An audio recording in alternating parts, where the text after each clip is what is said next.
Welcome back to the show. And you are tuned in with myself, Nafisa Dango, here on the Mid Morning Show, where we're enticing you into different spaces and places regarding, should we say, every single day pertinent topics, but also trying to inspire you in many directions and overcome those challenges by giving you some relative education and tips. Let's talk about something that's important and that's happening at the moment. Let me start by saying 18 odd years down the line, and you've reached that important milestone, the matric exams and the burden of anxiety it carries for the whole family. You and your child have achieved many small and big milestones along the way. The first few steps, the words spoken, the preschool years, followed by the years in primary school, and finally, the high school years. This long journey culminates in this one final event, the matric examination. And that's what we're going to be speaking about today. And joining me, let me just tell you, we're going to be speaking to Sister Maryam Mphuti, and she's a therapist and a mentor as well. And she's going to be giving us tips on how parents can support and ease the burden of exams on their children. A very good, should we say, afternoon right now. Thank you so much, Maryam, for joining me on the line today. Assalamu alaikum wa rahmatullahi wa barakatuh. Thank you very much for inviting me. Wa alaikum salam wa rahmatullahi wa barakatuh. I think it's always a pleasure to have people like you on the show, enticing us and educating us on how to have better qualities of lives and the types of aspects that we face to be able to deal with it in a better way. So I want to actually thank you for taking the time out to join us today. Talk to us a little bit about yourself before we go into the actual topic.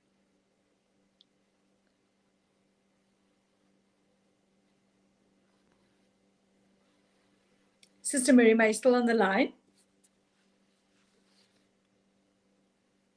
Sister Maryam seems to be having a little bit of a bad signal there. Let's see if we can try and get on the line again. Sister Maryam, are you there? Hello? All right. Let me just talk you through a little bit of what Sister Maryam has in mind and how to take that burden off you, because I know when our kids are writing exams or should we say matric, which is definitely, like I said, the final event of their lives before they actually go into tertiary education, is having to deal with the stresses and the burdens and the issues that the kids and the parents are facing, and learning how to create those support structures for each other so that we can understand what each one is going through and helping each other through it, to be able to lighten that burden. And I think the spinal cord is the important aspect of it. As parents, I think it's important for us to be able to sit down with our kids and, should we say, inspire them and bring out the positivity for them to understand. And I think one of them is giving them the emotional support, because as we know, what happens is that, your child stresses, the pressure is very difficult, and we'd like to encourage them to do the best they can. So I think that's what we need to do, is create that positive environment within the home environment when they come back from school, and make them understand that you are for them, and irrespective of what their results are going to be, that you are there for them, and that you do understand that they're trying nothing but the best to be able to achieve their potentials. And I think that's very important, the emotional aspect of it, because we don't understand the types of, it's learning to understand, should we say, the types of stressors that our kids are going through when they're writing this particular exam, because this is, of course, the final exam of their education, then going forward into life. And as I said, going into a tertiary education environment. Also, I think communication is key, because what happens in many occasions, we don't communicate enough. I think in our homes, a lot of the times we get stuck in many different aspects of what we have to do, and it's having to determine how to deal with it. So let's speak to Sister Maryam. She's going to give us some more information. Sister Maryam, are you back on the line there? Yes, I am back on the line, but I cannot hear you clearly. I think we seem to be having a bad signal, and I think it's on your side, Sister Miriam, because I can hear you. Oh, okay. Can you hear me now? I can hear you. I can hear you, but not too clear. Not so clear. Okay, I'm going to try Yes. and talk louder. Let's see if we can get through this. Talk to us a little bit about yourself. You've been quite an inspiration in the educational field. So let's quickly talk about that. And then let's get straight into, of course, the discussion of how parents can mentor their children and be their support structure through such a difficult period. Because we know, the matric exams has a lot of pressure on it, and it gets very stressful for parents and for the children. All right. Bismillahirrahmanirrahim. I'd first like to start with differentiating the types of parents we have or the children have. So during these times when the children are facing their examinations, they face or they have the panicking parents. The parents who will be panicking on their behalf. And sometimes you might find that the children themselves are not panicking, but their parents are panicking so much that their own panic is affecting the children's progress or concentration in preparations to the exams. And to those kinds of parents who are always panicking, telling everybody my child is going to have exams and I'm so afraid that she's going to fail or whatsoever, this and that, they have to keep calm.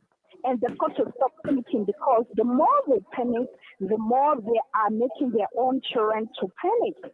And they have to stay positive as well, because the panic comes with negativity. So they will start even mentioning the things that the children do not have to hear this time, while the children need that support, a positive support from them. So in other words, this kind of parents have to show their strong side to their children in order to try to keep their children on track.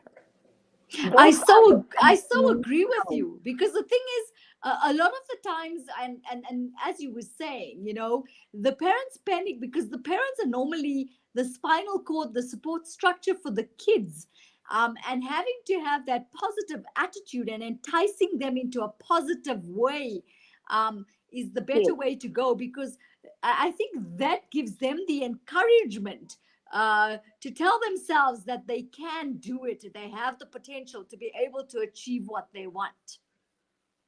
Yeah, definitely. So on the other hand, we have helpful parents.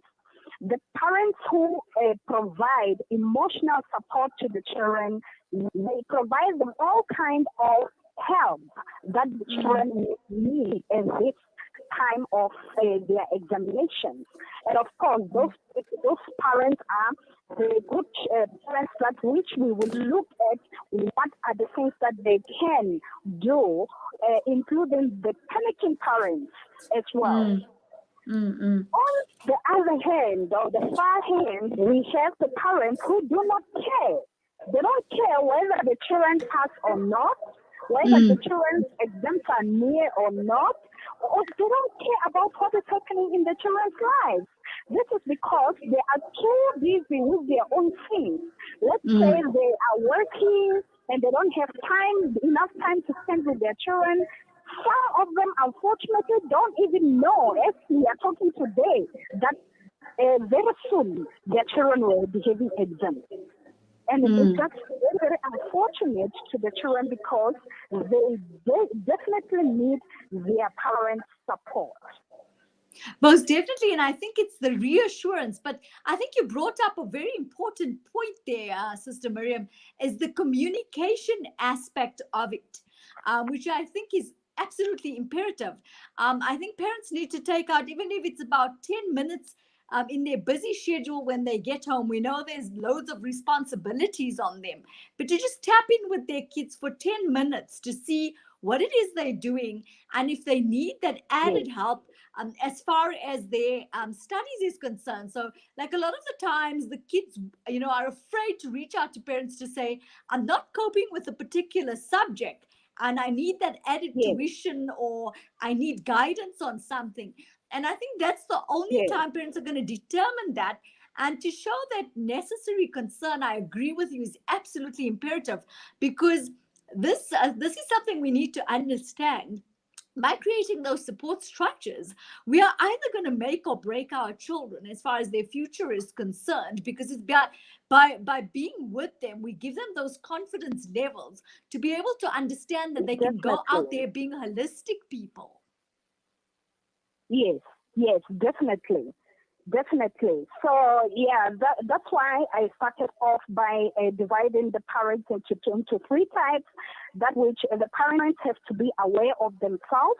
They've got to see which classification they fall in and which one they should fall in order to be helpful to their children at this time of their examinations.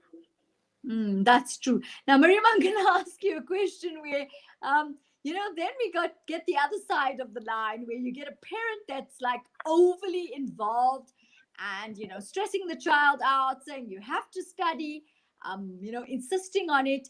I think we need to create a balance, which is important. So maybe an idea of, tapping into your child by taking them out for a mild dinner for a few minutes to take a break.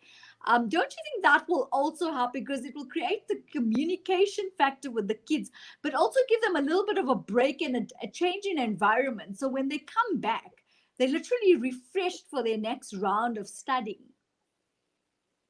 Yes, definitely, definitely.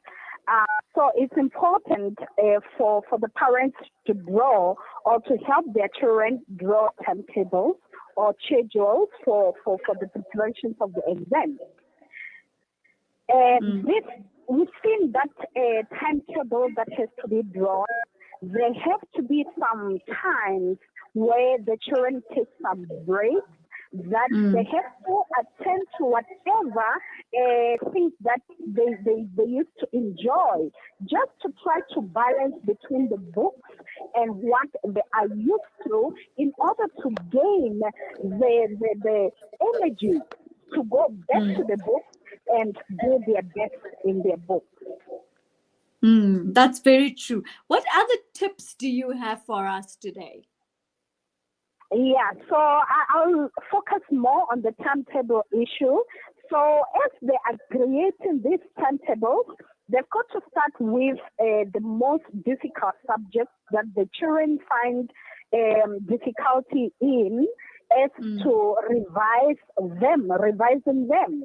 And after that, they've got to go to the easier, or they've got to end up with the easier subjects that children are finding okay, or they find that they can excel in them. So as well as in the process of writing this timetable, they've got to try to see the children's learning styles. That is, if they're implementing the timetable, it's very imperative, important that the children have to learn according to their learning styles. Like, for example, we have the visual learning, the auditory learning, reading, and kind of static. So the children have to learn according to how they feel comfortable with their way of learning. For example, the visual learning, they learn by observing and seeing. So this can help them if they can have different types of, the small papers that they'll be sticking either on their walls or on their study boards or on their exercise books. That will help them remember what they have learned. And on the other side, we have these auditory children who learn through listening. If there are some ways where the parents can help them to download some audios or even let them watch some lessons online in order to enhance their learning, that will be helpful. And we have the children who just love reading and writing, in other words, summarizing what they are learning. So just go through. They've got to take their road as they feel is fit for themselves.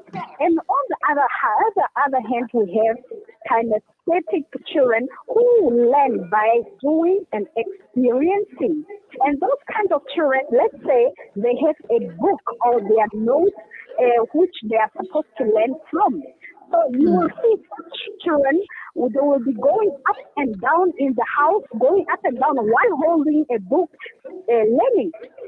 Parents have to know what kind of learning styles their children have, and they've got to support them depending on their individual learning style.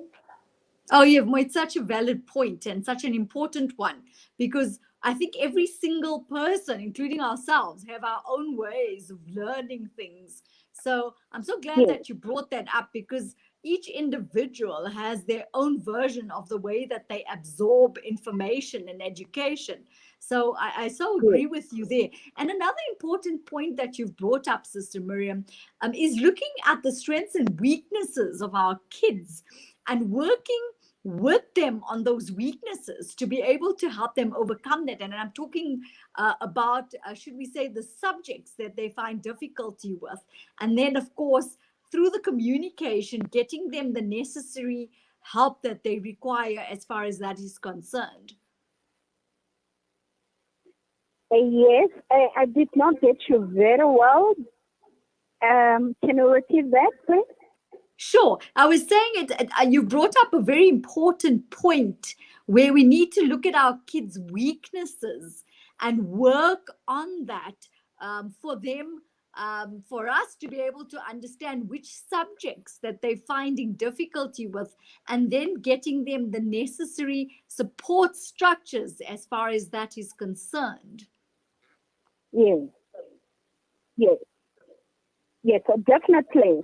Okay, so I will just add on there that this goes along with the learning habits, because the learning habits contribute towards the learning styles while implementing these timetables. For example, some children prefer to learn in the early hours, like in the morning after Fajr or after they pray the Fajr. That's the time that they feel that they can maximize a lot of their learning, while others feel that they can be able to learn during the day, while others feel that they can be able to learn at night, while other people are asleep. So sometimes it's all about the times, sometimes it's all about the places. Some children would prefer to learn inside their bedrooms, others at the study rooms, others at the libraries, outside with friends, alone, where there is total silence, and some, depending on one person to the other. So these learning habits should be taken into consideration because they help a lot in terms of how these children can capture whatever they can be able to capture. And even those subjects that they feel a little bit weak in them, their parents have to try to help if they can. And if they cannot, it's important that they may speak to the teachers at their schools to try to help them to boost them into the understanding of those subjects. Or if they may not be able to speak to the teachers at school, they can look for other teachers outside. They can either bring them home or take the children to them to be able to be helped on the subjects that they are facing a little bit of problem in them. I so agree with you. What message do you think is the most important thing parents and students need to know with regard to writing matric? Sorry? What do you think is the most important thing you'd like to leave us with today? What message do you think is the most important? The most important thing is this is the ticket for the children to excel, to go out there to the world. Remember, they are taking one step after the other.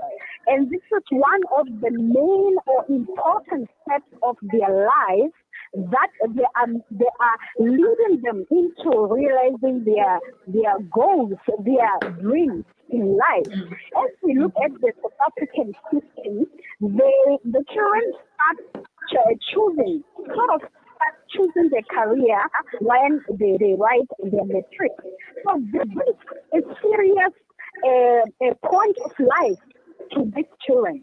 So they've got to take it seriously. They've got to choose wisely, and they've got to work harder because this is their step towards achieving their dreams.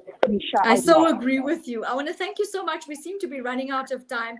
I really appreciate you taking the time out to join us today and give us such relevant, important information. And I'm sure this has helped many families out there to be able to understand better how to help their matriculants, especially during this very difficult COVID-19 period where they were learning online, what sort of support structures and pointers to follow. Jazakallah so much for your time, Sister Maryam. I'm wishing you nothing but the best. Take care of yourself, and we hope to chat to you soon. Jazakallahu khairan, and thank you very much for inviting me. Assalamu alaikum wa rahmatullahi wa barakatuh. Walaikum salam wa rahmatullahi wa barakatuh. That was Sister Maryam Mphuti giving us some insight into, of course, dealing with a stressful time where parents can learn how to support their children as far as the matric exams is concerned, and how to, of course, get them ready and find out their weaknesses and strengths. Talking about that, I'd like to leave you with something very important today. It says 6 months of hardcore focus and alignment can put you 5 years ahead in life. Don't underestimate the power of consistency and desire.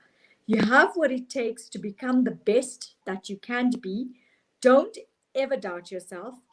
Harness your power and exceed your expectations. And that was by Fearless Motivation, which I think is absolutely important and pertinent to today's topics. From myself, Nafisa Dango, I want to thank you for joining me this lovely Monday. And I hope we enticed you and educated you in many directions to be able to uplift and sustain you, and of course, empower you to be a better person and have a better quality of life. And I look forward to joining you next week, Thursday. This Thursday, Sister Mia would be joining you for the next show. From myself, Nafisa Dango, and the team, we wish you a wonderful week going forward. And of course, take care. God bless. Assalamu alaikum wa rahmatullahi wa barakatuh.